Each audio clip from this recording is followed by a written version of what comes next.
Hello kindred resistors against the dysgenesis of modernity. This is Govan here with GovanKilgour.com. This is the last set of clips from my trip to Austria in Vienna. I'm back here in the UK. I was there obviously from before Christmas up until just after New Year's, and my camera batteries died and I brought the wrong converter for my charger for the batteries, so there's not really much else I got leading up to New Year's, but we didn't really do too much after some of those big excursions where we saw various galleries and things that I'm showing in these videos. So this one is a couple different scenes, a lot from the Hofburg Palace Treasury. A very interesting exhibit. However, I wanted to preface it with saying that the Hofburg, or rather the Habsburg family, which was a long-running royal family in the Austro-Hungarian Empire, they ended in obviously 1919. That's when the empire fell and Austria and Hungary became separate countries, and the families were exiled. But the last heir that was living in the Austro-Hungarian Empire, I don't believe he was actually king because he was 4, he was the prince, was Otto von Habsburg. And he's a prominent figure throughout the 20th century, or middle to late 20th century, when he eventually became the leader of the Pan-European Union, which obviously became the European Union. And he was the second one to do that, and he took over from Kilgour, who is kind of seen as the father of the EU. If you look into Kilgour, I think it's problematic, some of the things he's saying. You don't need to do much research on him to see that he's for mass immigration into Europe. He himself was half Japanese. He was a mixture of Greek, Hungarian, Flemish, a couple other areas of Europe in his father's background.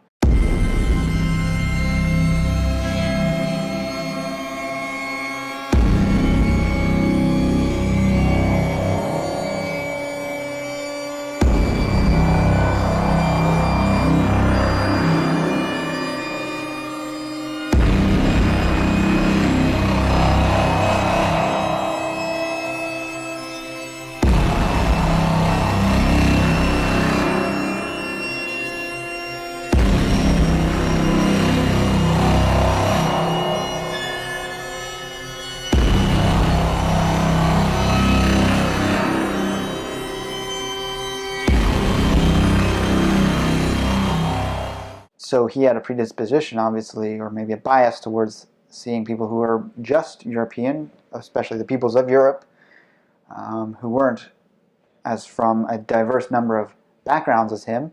He probably saw that as a bad thing, and he wanted to push for the wiping out of peoples. And that's what you generally see for peoples who want to genocide other populations in terms of causing them to become mixed to a greater degree, which you lose the culture over time. It's irreversible. Now obviously the Habsburg family, whom Otto von Habsburg took over from Kilgour in the Pan-European Union, they didn't have that same background, but he was taking on that philosophy. He continued on with the EU and kept it going, and I think that is kind of problematic. So I don't know too much in depth on the history of the family. I'd say they're likely a little more noble than the ending of their line, at least their royal line that was in power at one point with Otto von Habsburg. They probably had more interest in their people at the time when they were in power. So I find that kind of sad, really. That, you know, there's this exquisite exhibit, you'll see all the fine garments and things, and it really is the decline of a culture. It's the decline of a civilization to the point where they openly support the miscegenation of their people. And not just their people, but the peoples of their entire continent. So I hope you enjoy these clips, and we'll touch back at the end of the video. Who's that, Napoleon? No, probably not. Probably not. Anyone on a horse? Is that Napoleon?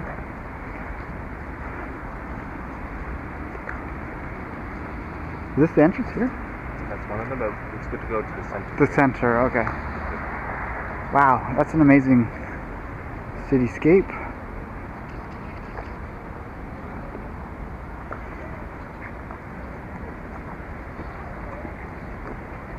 That's the one that's on like the coins and stuff, right? Yeah.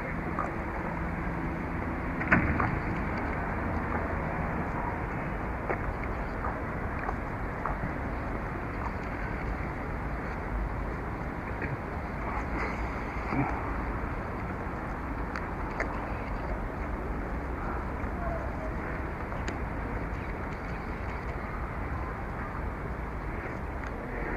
Dem Weißen Ratgeber Dreier Kaiser. Oh, so this is one of the Kaisers.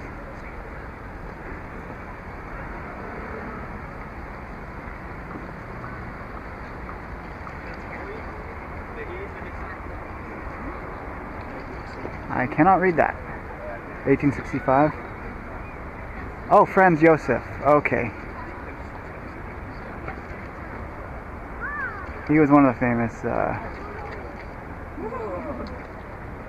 Austrian imperial figures. Now let's go into the Hofburg Palace.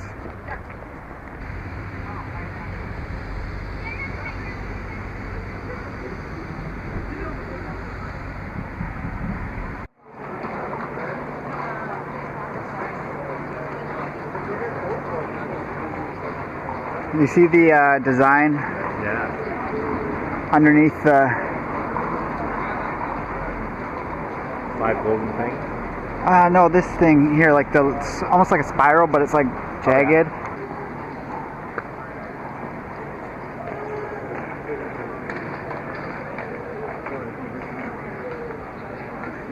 It's like a massive, massive courtyard here. Maybe we'll go check out statues afterwards.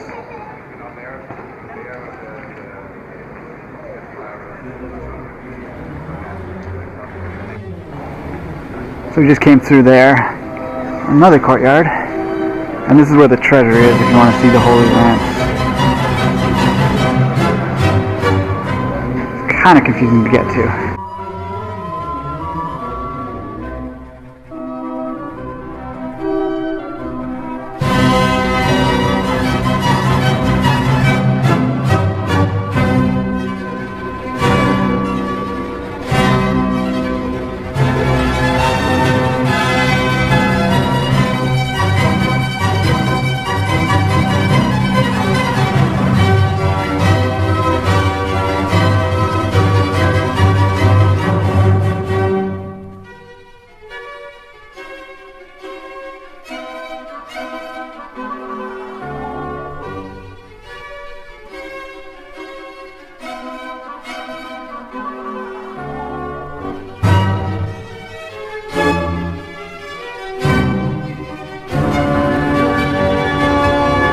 One fine looking frock.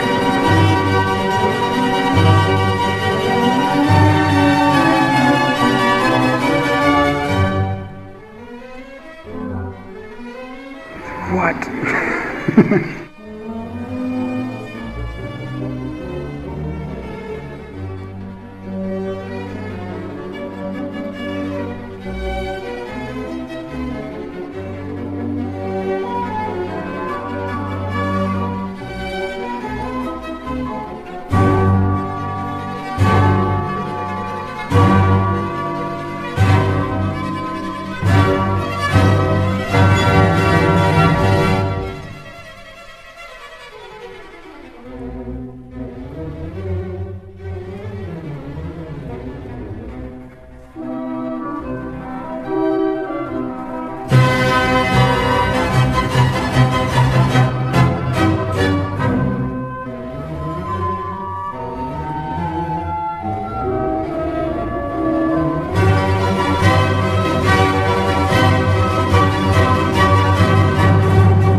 Yet another little evening market. Go get some Glühwein.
So this is a statue, central sculpture that is an homage to the Black Plague, I believe.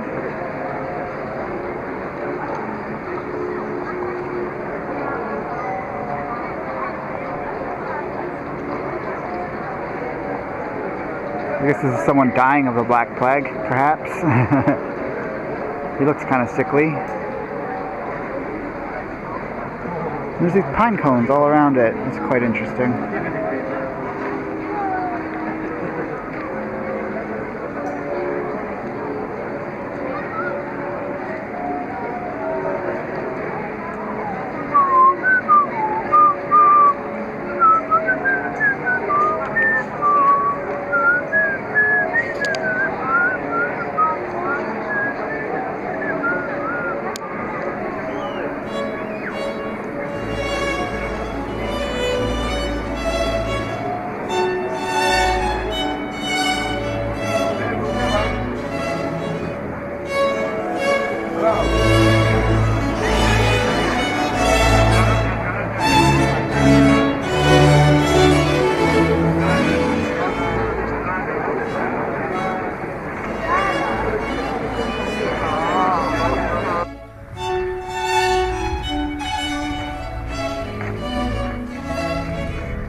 Not as impressive in the middle of winter.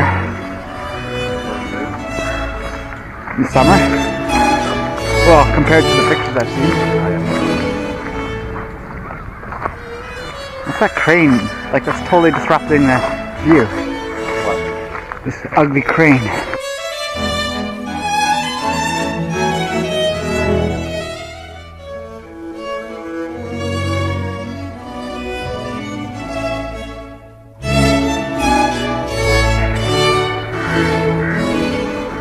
It's interesting, like half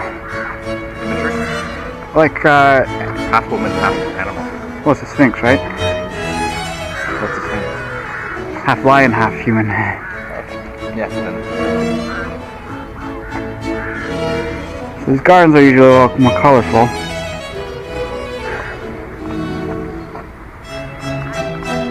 It's a long walk up from where we bought the tickets down there.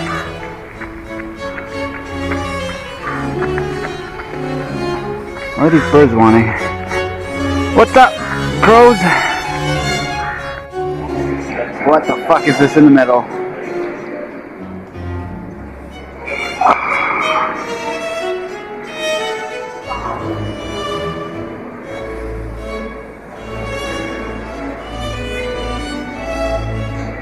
Beautiful statue, and then they have to stick this shit in the middle.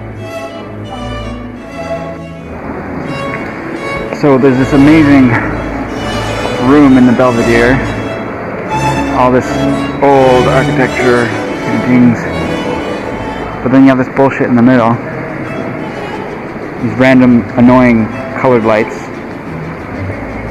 totally in contrast to this Baroque architecture and fine detail work in this room, and it's totally distracting to have this crap in the middle. Not allowed to film in here, but yeah, there's that.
So I hope you enjoyed those clips. I highly recommend many of those locations, especially the treasury at the Hofburg Palace. That was just my personal favorite. It's not going to be everyone's thing.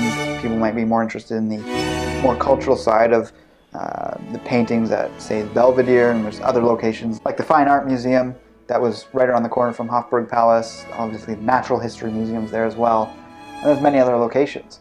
I'd highly recommend, if you are in Vienna, also making it out to any of the spas or like hot springs they have. There's one just on the outskirts of Vienna called Oberla.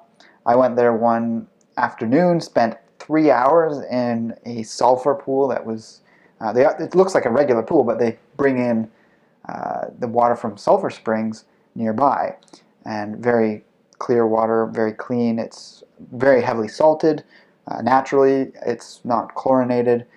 They have steam rooms and saunas, and that's worth checking out, but there's also other ones in the area in Austria, further outside the city.